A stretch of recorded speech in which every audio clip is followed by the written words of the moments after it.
জয় গোবিন্দ। দয়াল গুরু শয়ন কমলে রইল শতকোটি প্রণাম।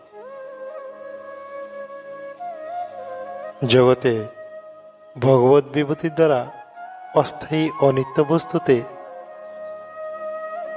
প্রভাবিত হইয়া জীবদশায় ভোগ করে কোনো মতেই নিষ্কৃতি পায় না বলেই ভগবত শক্তিতে অধিকারী প্রজ্ঞাগণ নির্মল ভগবত প্রতিষ্ঠা দ্বারা নিত্য সেবা করে নিমগ্ন থাকে, বিভূতির প্রতি লক্ষ্য রাখে না।